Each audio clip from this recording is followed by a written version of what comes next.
자, 오늘 3부에서는 이에 대한 국민의힘 입장 들어보도록 하겠습니다. 사무총장을 맡고 있는 분인데요. 성일종 의원 전화 연결하겠습니다. 나와 계시죠?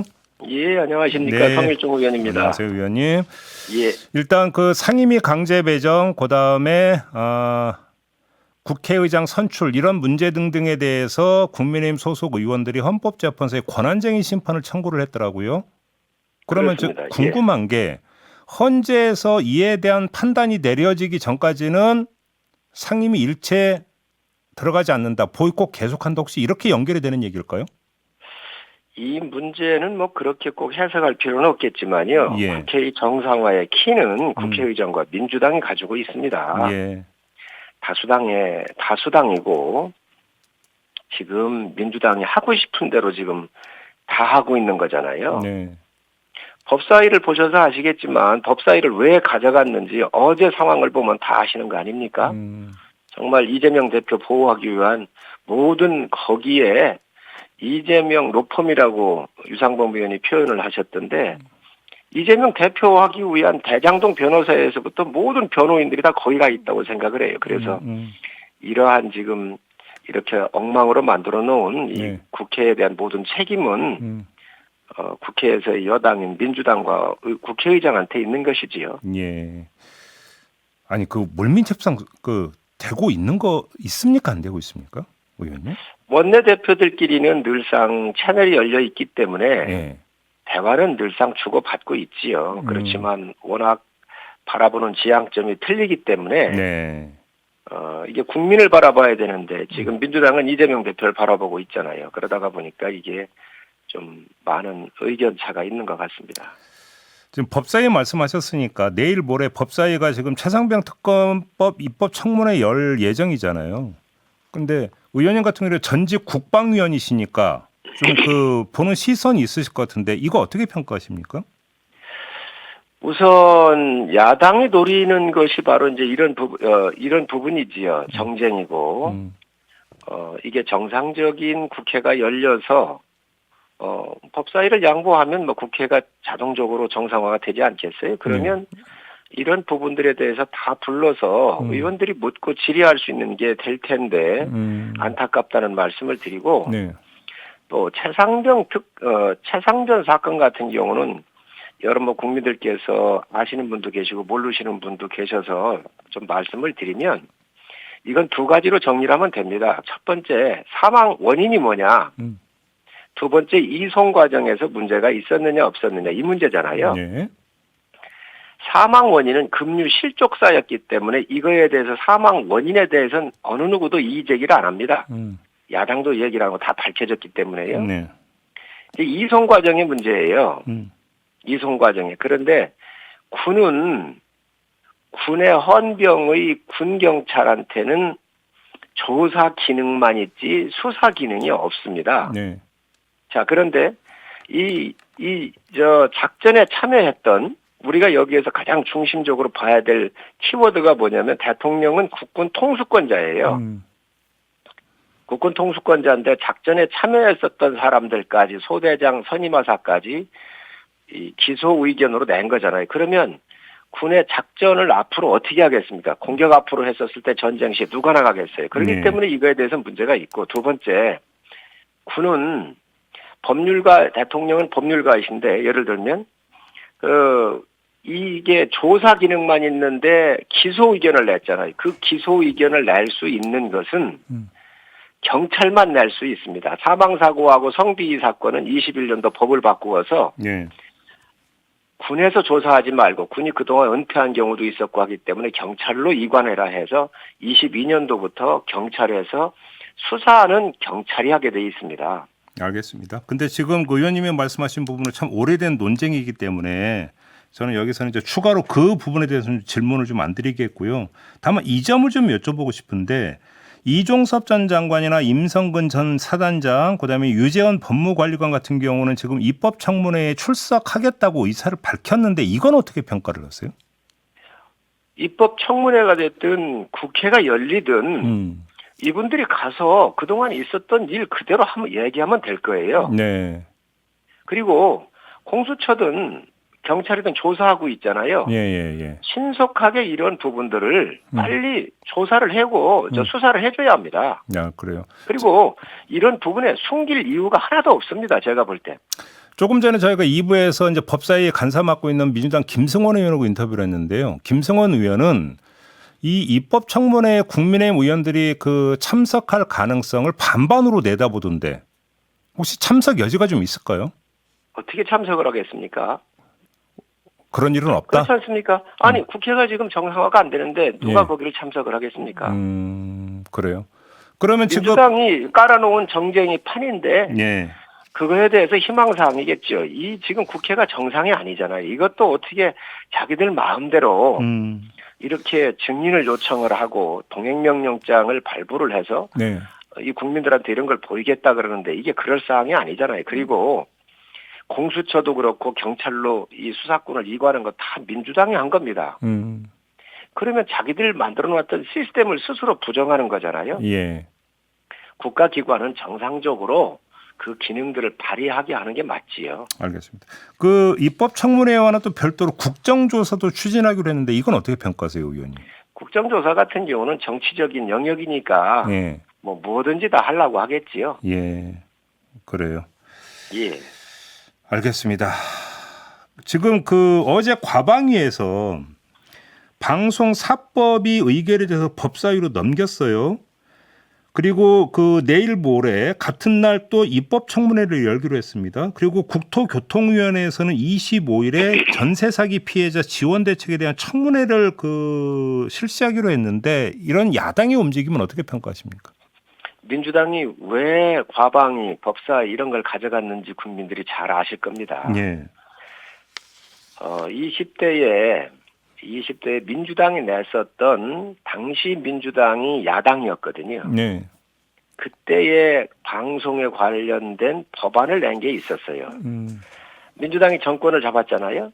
그때는 7대 6으로 냈었어요. 이사 수를 네. 7명의 여당이 추천하고 야당이 6명을 추천을 해가지고 이 13명 중에서 3분의 2 동의를 얻어야 그 공영방송의 사장을 임명하게 하자. 이렇게 해서 냈었던 법안이 있습니다. 예. 자기들 여당이 되고 난 다음에 이 법안 다 통과 안 시키고 뭉갰잖아요.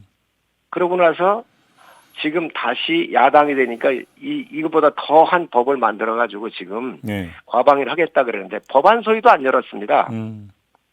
어떻게 이런 국회가 없습니다. 지금 현재.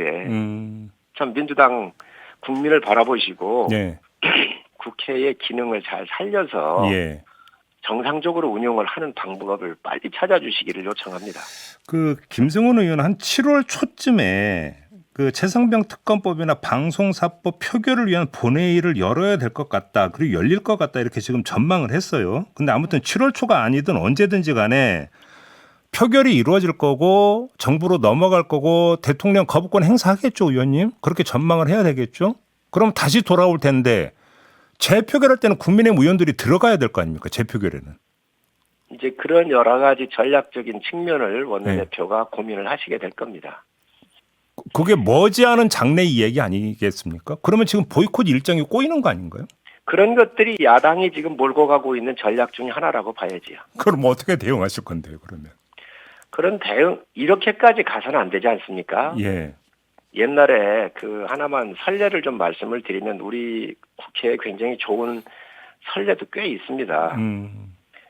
18대 때 202석을 저희 당 전신이 그 당시 범여권이 202석을 가졌었고요. 지금 민주당이 82석이었어요. 이때도 법사위 양보했고 예.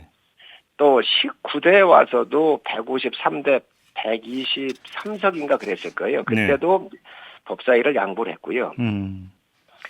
20대 와서도 저희가 여당이었는데 탄핵을 맞아가지고 야당으로 되고 민주당이 여당이 됐잖아요. 네. 문재인 정부 들어섰잖아요. 저희가 운영위원장을 갖고 있다가 여당한테 민주당한테 넘겨줬습니다. 네. 이런 좋은 선례들을 지금 다 민주주의를 파괴하고 있는 게 민주당입니다. 이렇게 좋은 선례들이 있는데 지금 일하자 법 얘기하는데 민주당이 법을 지킨 적이 있습니까? 아니 그럼 작년도에 예산안은 왜 법정 기간 안에 처리를 안 했던 거지요? 불과 그 1년도 안 됐는데. 그래서 이런 것들은 지금 일하자고 얘기하는데 국회 일 하는데 국회 일하는 것이 이게 특정인을 위한 일을 하는 거지 국민을 위해서 일하고 있나요 지금? 그러면 결국은 의원님이나 국민의힘의 진단은 이런 그 일련의 어떤 과정이 이른바 이재명 방탄용이다 이렇게 규정하시는 겁니까? 지금 법사위 돌아가는 거 하고 방송법 처리하는 거 보시면 잘 아시지 않습니까? 그렇게 보신다. 어제 법사위를 보시면서 국민들이 어떤 생각을 하셨겠습니까? 그리고 민주당이 왜 법사위를 그렇게 국회 내에서 소수당에 대한 견제용으로 주질 않고 그 좋은 관례와 민주주의를 파괴하면서까지 법사위를 가져갔는지 어제 상황을 보시면 국민들께서 이해하시리라고 생각합니다. 의원님이 며칠 전에 이재명 대표의 삶이 차라리 소설이었으면 좋겠다라는 취지의 말씀을 하신 적이 있습니까? 예, 있습니다. 어떤 취지이신가요? 지금 이 국회의 상황도 다 이재명 대표 때문에 이런 일이 벌어지고 있잖아요. 네. 이재명 대표 여러 가지 참 삶이 흥미롭지 않습니까? 뭐 여러 가지 여배우 연문설에서부터 수없이 많은 이 범죄와 연루되고 말이지요. 그래서 이 대한민국 정부가 한 사람에 의해서 국회가 지금 현재 꼼짝 발삭을 못하고 있는데 참 이런 것들이 막장 드라마에서나 볼 수 있는 그런 상황이라고 생각을 합니다. 그래서 아예 이게 소설이었으면 좋겠다. 제가 그렇게 얘기한 거지요. 그런데 한 사람에 의해서라고 한다면 또 민주당 입장에서는 윤석열 대통령의 임의적인 거부권 행사 하나로 인해서 이렇게 맞받아치지 않겠습니까? 대통령께서 거부권을 행사를 하시는데 거기에 독소 조항이 있기 때문에 헌법상 보장되어 있는 권리이기 때문에 그걸 하실 수 있는 겁니다. 거기에 그러면 지금 거부권 행사한 거 토론회 한번 할까요? 또 다 한 것도 아닙니다. 한 건은 또 거부권 안 하신 것도 있습니다. 그러니까요. 한번 그 거부권 행사를 둘러싼 토론 괜찮은 것 같는데요, 그거. 예. 자, 그런데 지금 각 법안 다 했었을 때 정말 민주당에서 양곡관리법 같은 경우 민주당이 집권 여당일 때 본인들이 내놓은 법안을 왜 자기들이 통과를 못 시켰을까요? 그런 법안들에 대해서 문제가 많기 때문에 한 거거든요. 네. 그거는 헌법상 보장되어 있는 대통령이 고유 권한입니다. 그리고 견제할 수 있는 권한이고요. 알겠습니다. 국방위 소속이셨으니까 좀 요거 하나 좀 여쭤볼게요. 어제 나온 뉴스 보면 지금 북한이 군사분 개선에서 뭐 지뢰 매설하고 불무화 작업하고 막 이러고 있다는 그 뉴스 보셨죠, 의원님? 예, 봤습니다. 왜 그런다고 분석을 하세요? 여러 가지 북한은 다각적인 측면에서 도발들을 하고 있지요. 해상에서 육상에서 모든 것을 다 하고 있기 때문에 아마 그러한 긴장을 여러 각도로 지금 현재 준비하고 있고 또 그러한 일환이 아닌가 싶습니다. 대전차 방벽까지 세우고 있다면서요? 이제 아무래도 국지적으로 지금 여러 상황들에 대한 대비를 하는 거 아닌가 이렇게 생각을 하고 있습니다. 그러니까 오히려 남측이 무력 도발할지도 모른다 이렇게 보고 있다라는 걸까요? 그러면? 아무래도 이제 대한민국 정부는 북한한테 먼저 도발을 한 적이 없습니다. 항상 북한이 했지요. 그래서 지금 여러 가지 풍선 문제도 있고 하기 때문에 그러한 대비적 측면에서 다양한 도발의 가능성을 높여가고 있는 긴장의 강도를 높여가고 있는 그런 상황 아닌가 생각을 합니다. 알겠습니다. 당 얘기 잠깐 좀 여쭤봐야 될 것 같은데 이제 전당대회 국면으로 이제 접어들었는데 이제 이걸 관리하셔야 되는 입장이기 때문에 예민한 질문은 드릴 수가 없을 것 같고 다만 이 기탁금을 낮췄더라고요. 당대표 기탁금은 9천만 원에서 6천만 원으로 최고위원 기탁금은 4천에서 2천만 원으로 낮췄던데 왜 그러신 거예요? 아무래도 너무 금액이 많아가지고 후보들한테 부담을 줘선 좀 안 되겠다는 생각을 했고요. 특히 45세 미만에 계신 청년들의 이 부분들은 또 50%를 더 낮췄습니다. 그래서 이런 부분들을 좀 우선적으로 고려하다가 보니까 전체적으로 좀 낮추는 게 좋겠다라고 생각을 해서 이번에 이 부분들은 좀 조정을 했습니다. 어떻게 흥행은 자신하십니까? 누가 뭐 대표가 대고를 떠났을 때 흥행은 좀 될 거라고 보세요? 아무래도 주자들이 상당히 좀 중요할 텐데요. 그러겠죠. 많은 분들이 좀 나오셔서 이렇게 역동적으로 네. 이렇게 당내 선거가 있었으면 좋겠습니다. 아, 많은 후보가 나오는 게 좋다 이런 말씀이실까요? 아무래도 좀 나올 만큼은 나와야 되지 않겠어요? 아, 좀 어떻게 읽고 계시면 한 몇 명 정도가 대표 후보로 등록할 거라고 전망하십니까? 그러면? 아직 그것까지는 저희가 지금 분위기를 보고 있는데요. 네.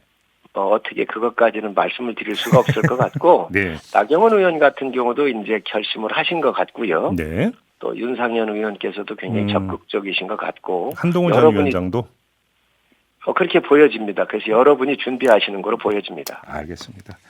자, 오늘 말씀 여기까지 들어야 될 것 같습니다. 고맙습니다, 의원님. 네, 감사합니다. 예, 국민의힘의 성일종 의원이었습니다.